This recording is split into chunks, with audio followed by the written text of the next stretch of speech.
வணக்கம். செல்வகுமாரின் மாலை வானிலை ஆய்வறிக்கை. அதிகாரப்பூர்வ வானிலை அறிக்கைக்கு இந்திய வானிலை ஆராய்ச்சித்துறை அறிக்கையை பார்க்கவும். 2024 டிசம்பர் 8 ஞாயிற்றுக்கிழமை மாலை 6 மணி நிலவர ஆய்வறிக்கை. தலைப்புச் செய்தி. இந்த அறிக்கையில் அதாவது டிசம்பர் 11ஆம் தேதி முதல் டிசம்பர் 30ஆம் தேதி வரை அடுத்தடுத்த 4 நிகழ்வுகள், நிறைய மழைப்பொழிவை தரக்கூடிய நிகழ்வுகள். வரப்போகிற வழித்தடம் எது, மழைப்பொழிவு எங்கெல்லாம் கொடுக்க போகிறது, அது எப்படிப்பட்ட வழித்தடத்தில் பயணித்து அரபிக்கடலை அடைய போகிறது, இந்த அறிக்கையில் ஒவ்வொரு நிகழ்வாக பார்ப்போம். அதிகாரப்பூர்வ வானிலை அறிக்கைக்கும் இந்திய வானிலை ஆராய்ச்சித்துறை அறிக்கையை பார்க்கவும். முதல் நிகழ்வு, தற்பொழுது வங்கக்கடலில் நிலை கொண்டிருக்கக்கூடிய காற்றழுத்த தாழ்வு பகுதி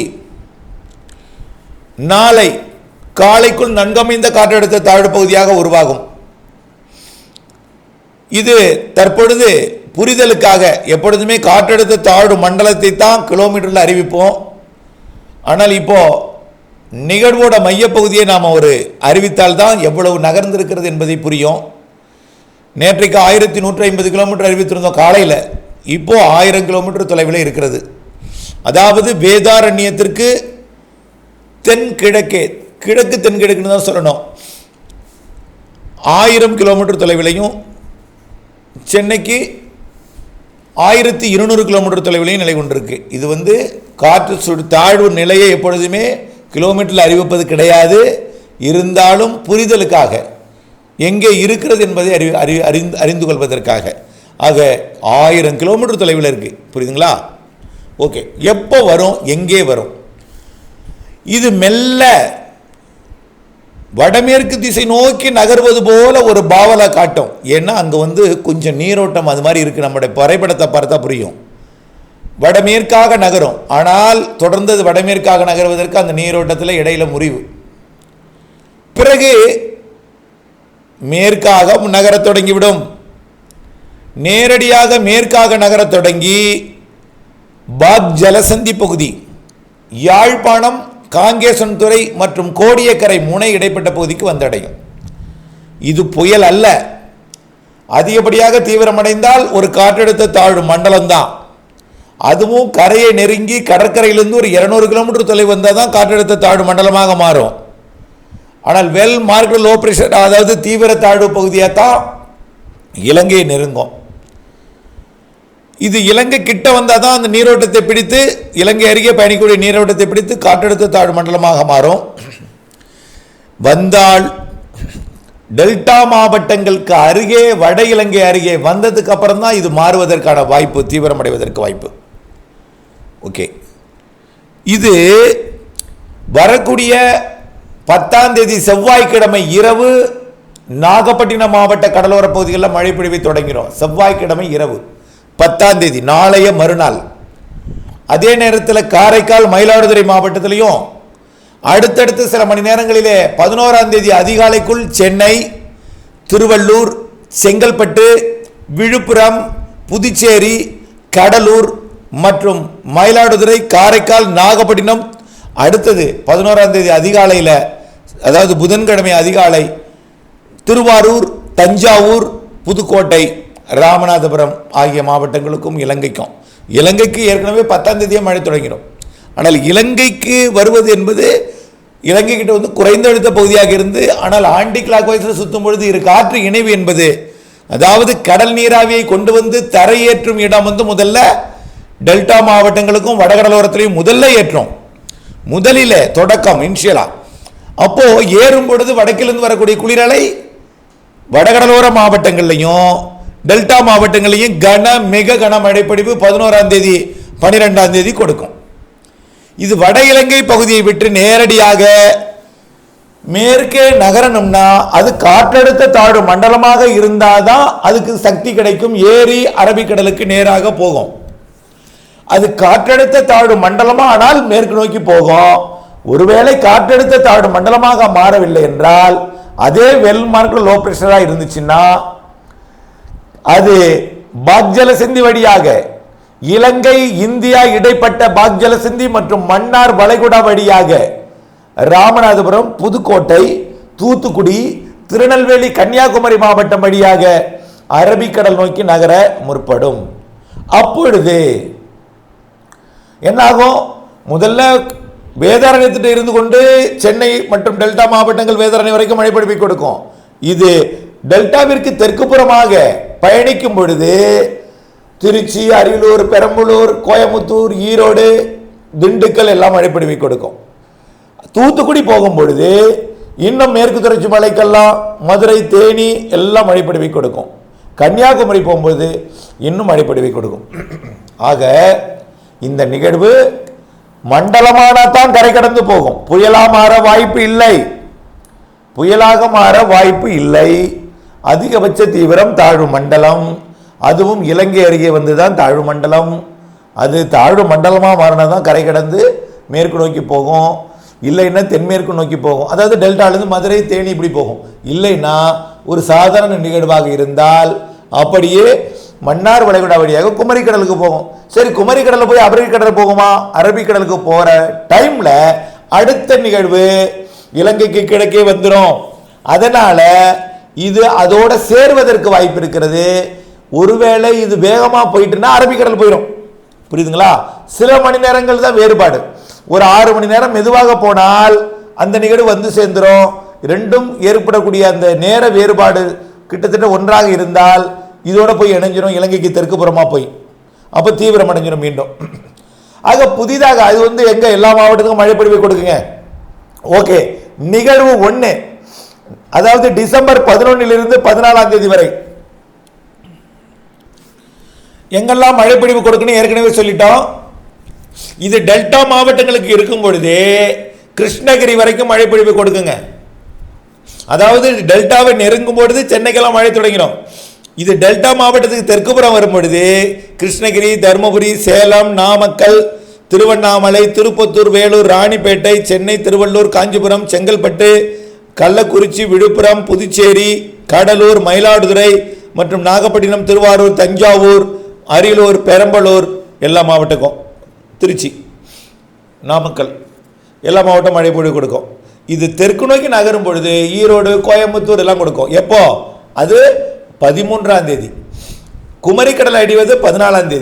அது குமரிக்கடலில் இருந்து அரபிக்கடல் போனால் 14 தொடரும் மழை எங்கள் மேற்கு தொடர்ச்சி மலைக்கு தொடரும். இல்லைன்னா இந்த நிகழ்வோட போயிட்டுனா அடுத்த நிகழ்வு தான் மேற்கு தொடர்ச்சி மலை மாவட்டங்களுக்கு மழைப்பொழிவை கொடுக்கும்.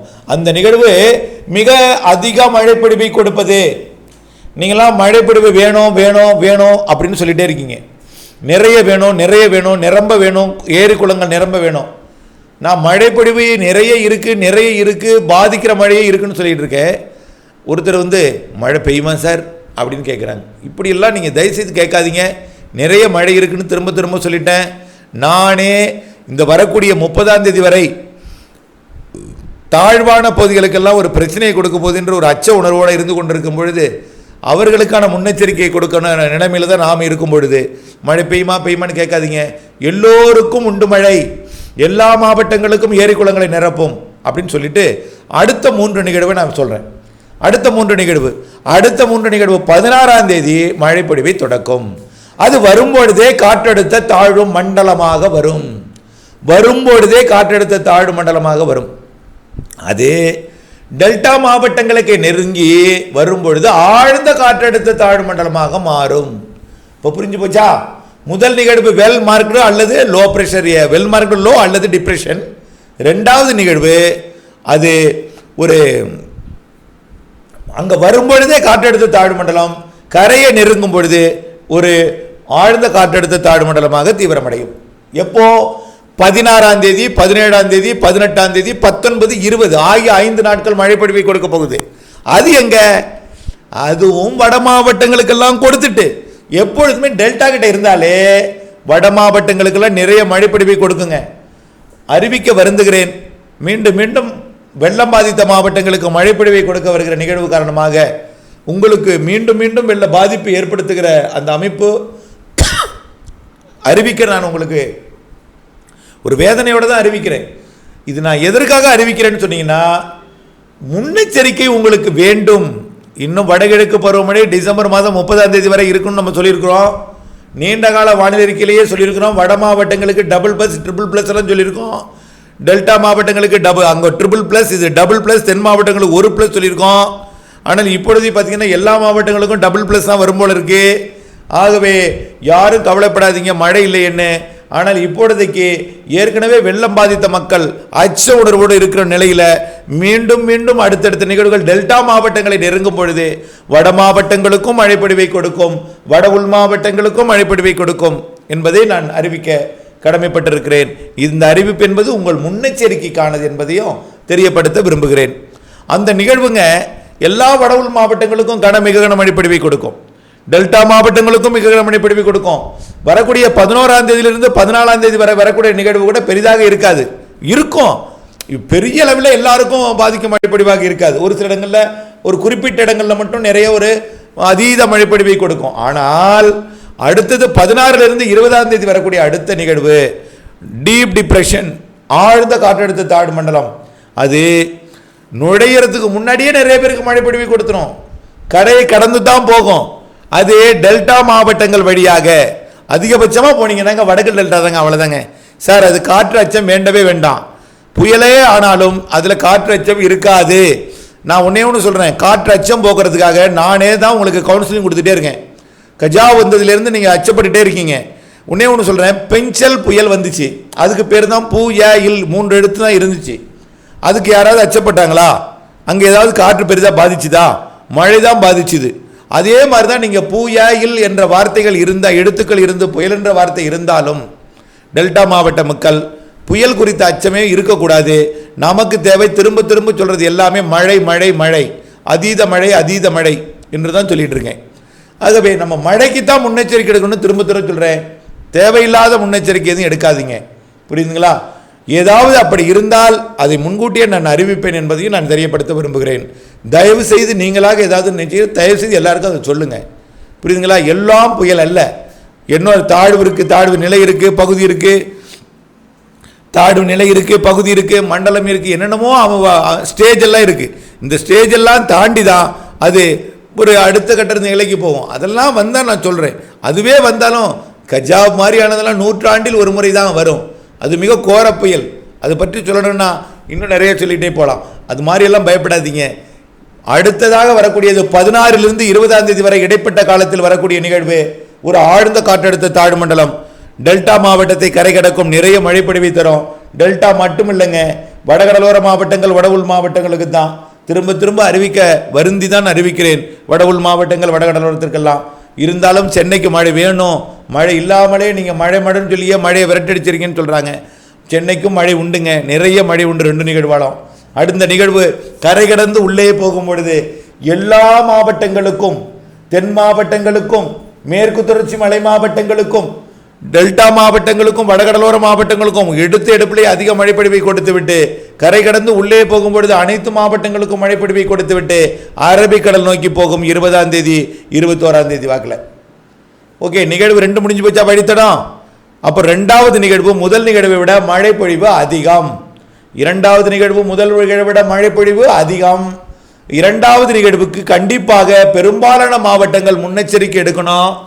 தயவு செய்து நாம் உயிர், மனித உயிர், மனிதனை விட நாம் யார் முன்னெச்சரிக்கைக்கு முதல்ல முக்கியத்துவம் கொடுக்கணும்? கால்நடைகள்.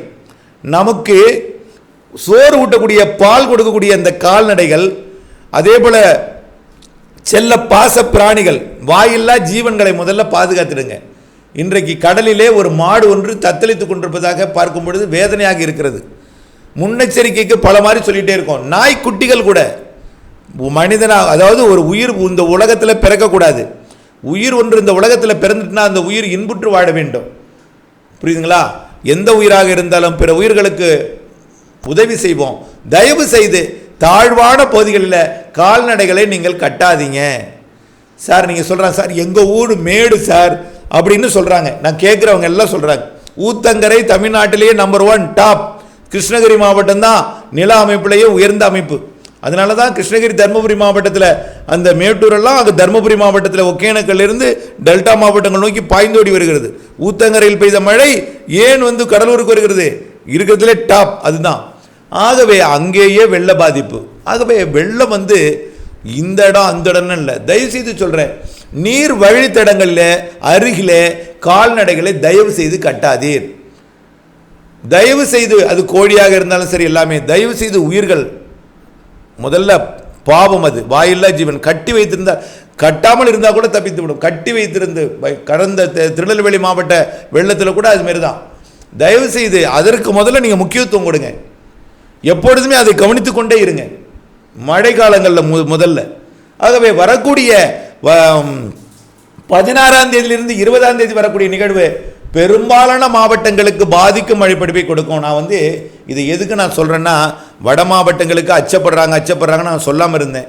தென் மாவட்டங்களுக்கு இன்றைக்கி ஒரு பெரிய குழப்பமே வந்துருச்சு. மழை பெய்யுமா பெய்யாதா, எங்களுக்கு பெய்யாதுங்கிறாங்க. பெஞ்சல் வழித்தடத்தில் போகுதான், அப்புறம் எப்படி எங்களுக்கு பெய்யும் அப்படின்னு ஒரு பெரிய ஒரு விவாதம் நடந்து என்கிட்ட வருது. ஆகவே பெஞ்சல் வழித்தடத்தில் போகவே இல்லைங்க, அது இன்னும் தெற்க வந்துச்சு. பெஞ்சல் வழித்தடம் அது இலங்கை திரிகோணமலைக்கு நெருக்கமாக வந்துச்சு. அதை விட வடக்கால வருது. வடக்கால வந்தாலும் வடக்க பீராது, வடக்கு புறமாக வந்தாலும் மேற்கு புறமாகத்தான் வரும் என்பதை நான் உறுதிபட தெரிவிக்கிறேன். ஆகவே தயவுசெய்து மழை பொழிவை கொடுக்கும். முதல் நிகழ்வை விட 2வது நிகழ்வு அதிக மழை. எல்லா மாவட்டங்களுக்கும் தொடர்ந்து முன்னெச்சரிக்கையில் இருங்க. 16லிருந்து 20ஆம் தேதி. சரி சார், 16லிருந்து 20ஆம் தேதிக்கு அப்புறம் அடுத்த நிகழ்வு 21ஆம் தேதி. அது தென்சின கடற்பகுதியிலிருந்து வலுவாகவே வரும். அங்கிருந்தபடியே தாழ்வு மண்டலமாக வரும். ஆழ்ந்த தாழ்வு மண்டலமாக மத்திய வங்கக்கடலில் வரும். அது வரக்கூடிய 21, 22 தேதிகளில் வங்கக்கடலை பயணித்து 23, 24 தேதிகளில் ஒரு பெயர் வைக்கக்கூடிய ஒரு புயலாக உருவெடுக்கும். புயல் பெயர் வைக்கக்கூடிய புயல்னா கவலைப்படாதீங்க. அது பெயர் என்ன, சக்தி. சக்திங்கிற பெயர் கொண்ட புயல் 21ஆம் தேதியிலிருந்து கிறிஸ்துமஸுக்கும் இடைப்பட்ட நாளில் 24ஆம் தேதிக்குள்ள அது வட இலங்கை வழி பாக்ஜலசந்தி வழி வேற ஒரு வழியாக வரலாம் வாய்ப்பு இருக்கு. ஆனால் அதுலேயும் காற்று பாதிப்பு இருக்காது. காற்று பாதிப்பு இருக்காது. மீண்டும் மீண்டும் பெஞ்சலும் ஒரு புயல் தான், மழை தான் கொடுத்தது. அதே போல ஒரு புயலாக இருந்தாலும் மழை பொழிவை கொடுக்கும். காற்று பாதிப்பு ஏற்படும் என்ற சூழ்நிலை, ஏதாவது காற்றோட தீவிரம் இருந்தால் அது வரக்கூடிய நாட்களில் அறிவிக்கின்றன தவிர தயவு செய்து பீதியோ அச்சமோ கொள்ளக்கூடாது. எதற்காக இது அடுத்தடுத்து எல்லாத்தையும் சொல்கிறேன்னா, தொடர்ச்சியாக அடுத்தடுத்த நிகழ்வுகள் மழை பொழிந்து கொண்டிருக்கும் என்பதனால அடுத்தடுத்த கட்ட நடவடிக்கைக்கு நாம் நம்ம முன்னெச்சரிக்கை எடுப்பது கடினம். சில பேர் பார்த்தீங்கன்னா, நிறைய பேர் கேட்குறாங்க, நான் பயணத்துக்கு போகணும், டிக்கெட் புக் பண்ணியிருக்கேன், கொடைக்கானலுக்கு, ஊட்டிக்கு டிக்கெட் புக் பண்ணியிருக்கேன், சென்னைக்கு டிக்கெட் புக் பண்ணியிருக்கேன், இந்தந்த தேதியிலலாம் சொல்கிறாங்க. எது அதிகமான மழைப்பொழிவு நாட்களோ அந்த தேதியெல்லாம் சில ஊர்களுக்கு பயணத்தை வச்சுருக்காங்க. இதெல்லாம் நான் சொல்கிறேன், கூடுமான வரைக்கும் வரக்கூடிய 11லிருந்து 14 வரைக்கும் கூட ஒரு பயணம் பிரச்சனை கிடையாது. ஆனாலும் அதுலேயும் மழை நிறைய இருக்குது. ஆனால் 16ஆம் தேதியிலிருந்து 25ஆம் தேதி வரைக்கும் உங்களுடைய பயணத்தை தவிர்த்திடுங்கள். 16ஆம் தேதியிலிருந்து 25ஆம் தேதி வரைக்கும் உங்களுடைய பெயரை தயாரித்திருங்க. அடுத்தடுத்த 2 நிகழ்வுகள், ஒன்று ஆழ்ந்த மண்டலம், இன்னொன்று பெயர் வைத்த புயலாக இருந்தாலும் நிறைய மழை பொழிவு தரும் நிகழ்வு. அது மிச்சம் மீதி இருக்கிற எல்லா மாவட்டங்களுக்கும் ஏரி குளங்களை நிரப்பிடும். நல்லா புரிஞ்சுக்குங்க. ஆகவே இனிமேல் மழை பொழியுமா என்று கேட்காதீங்க. டெல்டா மாவட்டங்கள், தென் மாவட்டங்கள், மேற்கு தொடர்ச்சி மலை மாவட்டங்கள், உடுமலைப்பேட்டை, பொள்ளாச்சி, திண்டுக்கல் மற்றும் மதுரை, திருநெல்வேலி இதெல்லாம் கேட்காதீங்க. நிறைய மழை இருக்கு, நம்பிக்கையோடு இருங்க தயவுசெய்து. டிசம்பர் அடுத்தது கிறிஸ்துமஸுக்கு அப்புறம் வலுவான நிகழ்வு இருக்கு. அது மன்னார் வளைகுடா வருது. இலங்கை கடந்து மன்னார் வளைகுடா வந்து அது தென் மாவட்டங்களுக்கு நிறைய மழை பொழிவை தரப்போகிற அமைப்பாக அமையும். எல்லாமே மழை தரும் நிகழ்வு தான். காற்று பற்றிய அச்சம் வேண்டவே வேண்டாம். மீண்டும் மீண்டும் காற்று பற்றிய அச்சம் வேண்டவே வேண்டாம். மழைக்கான முன்னெச்சரிக்கை மட்டுமே. முதல்ல வடிகால் வாய்க்கால்களை சரி செய்து கொள்ளுங்கள். இரண்டாவது, வடிகால் வாய்க்காலில் நீங்கள் ஏதாவது உங்களையே அறியாமல் ஏதாவது அடைப்பு கவனை போட்டிருப்பீங்க. சில பேர் இப்போ தண்ணி வரல ஆற்றுலன்னு இருக்கிற தண்ணியை கொஞ்சம் திருப்பலாம், மழை பெஞ்சா கொஞ்சம் நம்ம வயலுக்கு தண்ணி ஏறும் அப்படின்னு வர ரெடியாக போட்டு வச்சுருக்காங்க. அது மாதிரி எல்லாம் வேண்டாம், கவனைகளை அகற்றிடுங்க. அதே போல் மழை பெஞ்சா வரக்கூடிய வழித்தடங்களை அடைப்பில்லாத வரை நீங்கள் தான் குப்பைகளை கொட்டாதீங்க.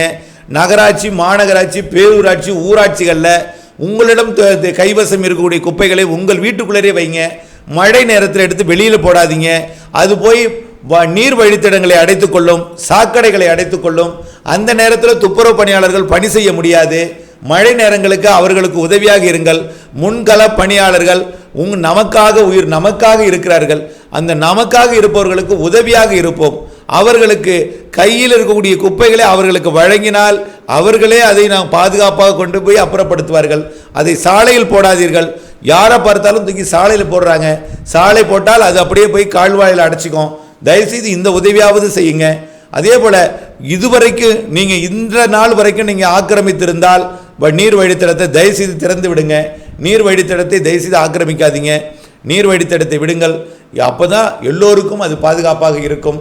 ஆகவே வரக்கூடிய நாட்களில் மழை பொழிவு நிறைய இருக்கிறது. ஆகவே மழையை கண்டு அச்சப்படுபவர்கள் தயவுசெய்து அச்சப்பட வேண்டாம். மழை பருவமழை காலம் டிசம்பர் 30 வரை இருக்குன்னு சொல்லியிருக்கோம். முன்னெச்சரிக்கைக்காகத்தான் இது சொல்கிறேன். தொடர்ந்து முன்னெச்சரிக்கை விடுங்க. மழையை எதிர்நோக்கி இருப்பவர்கள் கண்டிப்பாக வேதனையோ பெய்யுமா பொய்க்குமா என்ற கவலையோ குழப்பமோ கொள்ள வேண்டாம். உங்களுக்கு வரக்கூடிய அடுத்தடுத்த 4 நிகழ்வுகளில் ஏதேனும் ஒரு நிகழ்வாவது உங்கள் ஊர் ஏரிக்குளத்தை நிரப்பிவிடும். 2வது நிகழ்வும் 3வது நிகழ்வும் கண்டிப்பாக பெரும்பாலான மாவட்ட ஏரிக்குளங்களை நிரப்புவதற்கு சாதகம் இருக்கிறது என்பதை உறுதிபட தெரிவிக்கிறேன். இந்த அறிக்கை அச்சம் ஏற்படுவதற்கல்ல, உங்களுக்கு ஏற்பட்டிருக்கூடிய சந்தேகத்தை போக்குவதற்காகவும் நீங்கள் மழை பொழியும் என்ற நம்பிக்கையை கொள்வதற்காகவும். நீங்கள் மழை வேணும்னு கேட்குறீங்க, உங்களுக்கு தேவைக்கு அதிகமாக பெய்ய போகுது. ஆகவே அந்த மழை பொழிவு ஏரி குளங்களில் உடைப்பெயர்க்க விடாமல் பார்த்து கொள்ளணும். அதுக்கான அந்த கரைகளை பாதுகாப்பாக வச்சுக்கணும். அது முதல்ல. ஏன்னா தேக்கி வச்சிருக்க நீர் தேக்கி வச்சிருந்தால் தான் மழை காலத்தில் விட்டு கோடை காலத்தில் பயன்படுத்தலாம். கோடையிலையும் மழை இருக்குன்னு சொல்லியிருக்கோம் இந்த வருஷம். ஆகவே முதல்ல மழை நீரை சேமித்து வைத்திருப்பதை பாதுகாத்திடுங்கள். அவ்வளவுதான். இது அது அனைவருக்கும் பயனாக இருக்கும். அதே போல் முன்னெச்சரிக்கை முதல்ல கால்நடைகள், நாய்கள், செல்ல பிராணிகள், கோழிகள், இது எல்லாத்துக்குமே என்னென்ன இருக்கோ செல்ல பிராணி எல்லாத்துக்குமே கொஞ்சம் அதையும் கொஞ்சம் கவனத்தில் வச்சிங்க. கொஞ்ச நாள் ஒரு 10-15 நாள் டிசம்பர் 30ஆம் தேதி வரைக்கும் தாழ்வான பகுதிகளில் கால்நடைகளை கட்டாதீங்க. உங்கள் வீடு போல் உங்கள் வீட்டிலே கட்டுங்க. நம்மோடு ஒன்று தான் அது. உங்கள் வீட்டுக்குள்ளே வேணாலும் கட்டலாம், ஒன்றும் பிரச்சனை கிடையாது. அதற்காக ஒரு 10 நாள் வழிவிடுங்க. எல்லாமே கிருமி நாசினி தான் கால்நடைகளோட எல்லாமே, கழிவு எல்லாமே. ஆகவே அது எதிரும் நமக்கு கூச்சப்பட தேவையில்லை. நம்ம அருகே வைத்துக் கொள்ளுங்கள். அது முதல்ல பாதுகாத்திடுங்கள். பாவம் உயிர்கள் என்பதை நான் மீண்டும் மீண்டும் தெரியப்படுத்த விரும்புகிறேன். ஆகவே அச்சப்பட வேண்டாம். முன்னெச்சரிக்கைக்காக இந்த அறிக்கை. தொடர்ந்து வானிலை அப்டேட்ஸுடன் இணைந்திருங்கள். இணைந்திருப்பது கட்டாயம் என்பதை தெரியப்படுத்த விரும்புகிறேன். நன்றி.